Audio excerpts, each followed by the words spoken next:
Let's actually have when these flyaway particles, when they come into existence, let's give them a little kind of a push away from the surface.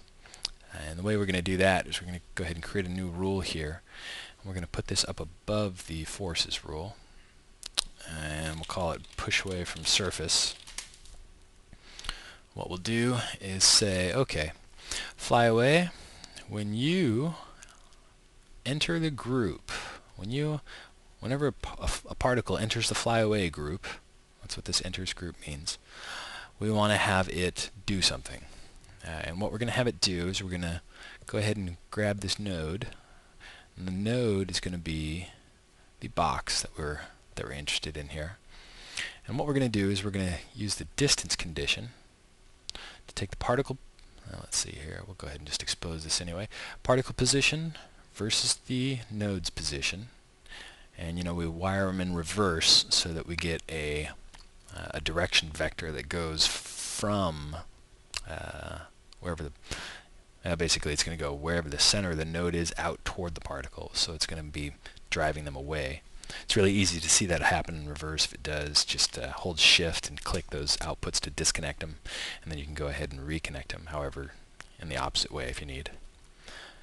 Okay, but we know we want to do that, and then we're going to go ahead and say, okay, once they enter that group, I want to get some information about where the node's at, figure out the opposing distance, create a little velocity.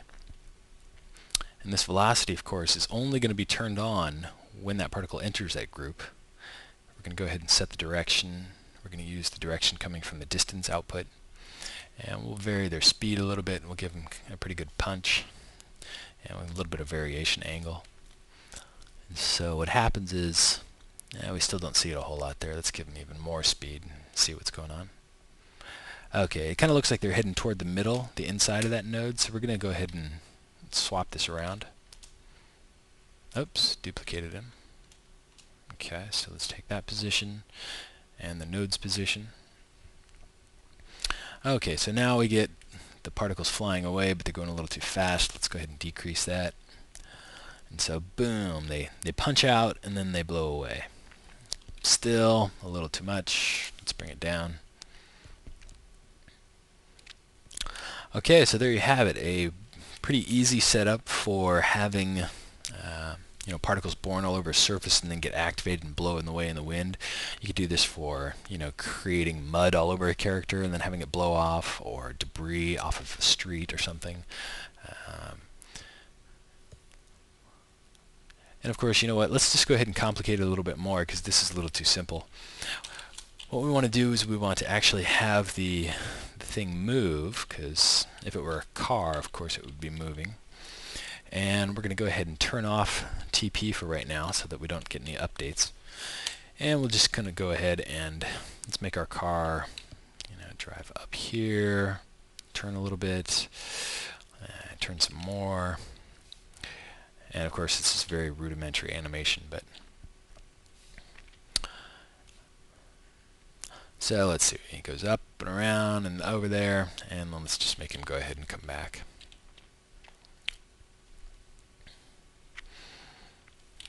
Okay, well, we're going to need this activator, this sphere here, to go ahead and be linked to that object, and we're actually going to remove the animation and kind of redo it so that it only happens very specifically. So we're going to say it comes up here and make this guy come in even further, a little bit more,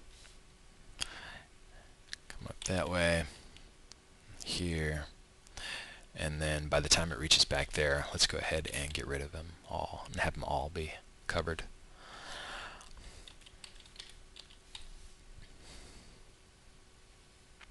Okay, so again, very simple and rudimentary. The point of this is that we want to know what's going to happen once we actually have a moving object. How are we going to deal with that?